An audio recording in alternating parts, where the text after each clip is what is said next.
Hi everybody, I'm Leah of seejanedrill, and what we're looking at here is, well, it's a really ugly wall. And this situation is common, right? Where somebody does a repair, they don't do the best job, and it just sticks out like a sore thumb. Well, I've got a solution for all this, and it's a simple one, and it's something that anybody can do. So the solution to an unsightly wall like this is this right here. Now, what is it? It's a texture roller. And the thing that I really love about this is anybody can do it, have professional results. It's inexpensive, and there are a lot of different patterns. Now I'm going to show you how these work. Now, if you've noticed, this one has some wear on it. It's because this is my favorite pattern. It's called a crow's foot pattern, and I'm going to show you each one of these patterns individually and what they look like. This is a vine. Over here we have basket weave. A lot of people like this. Now, I'm not a big fan of it, but it's personal, right? This is called tree bark. So let's get started. Let's put some up on the wall. So you want to start off with just with a regular roller sleeve on a roller.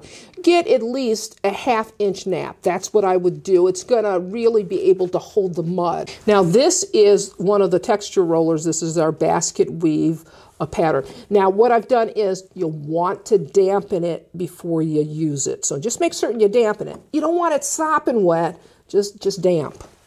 Now before I start to roll it out, I want to mention something very important. It's called porosity. This is a painted surface here. And so the pores are going to be a lot tighter than the pores in this patch.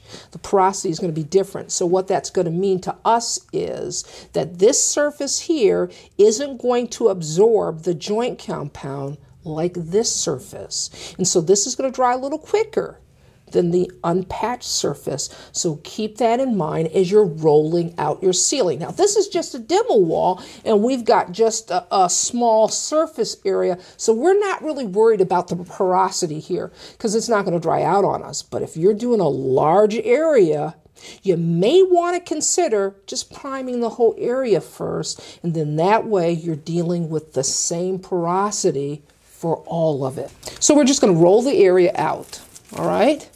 And depending upon how defined you want your pattern is how heavy you lay the joint compound on. Now this is being laid on very light, and I think that I want it a little heavier, so I'm going to put more on. So now it's time to put in our pattern. The first pattern is that basket weave. And so what I'm going to do is I'm going to work my way from left to right.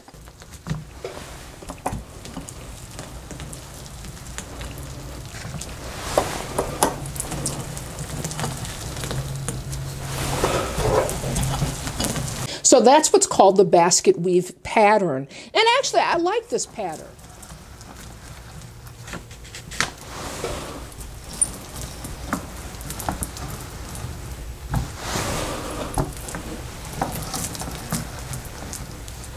Now this is the crow's foot pattern, and to tell you the truth, I love this pattern. This is my favorite. What I'll do is I'll place a link in the description below to all 4 of the rollers, and then you can check them out for yourself.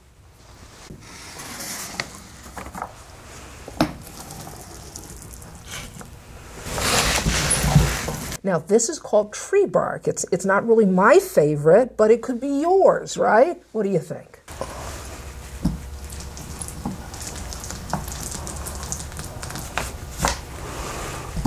This is the vine pattern, and it's a very popular pattern, just like the crow's foot. It's more defined. So that's it, and it's a really simple process to transform any unsightly ceiling or wall into a wall that looks like this, right? Just by using this tool right here. Now what I'm going to do is I'm going to place a link in the description below, not only to the rollers, but also to a video that we did like a year or 2 ago that takes you through the entire process. This is Leah saying, you can do this. See you next time.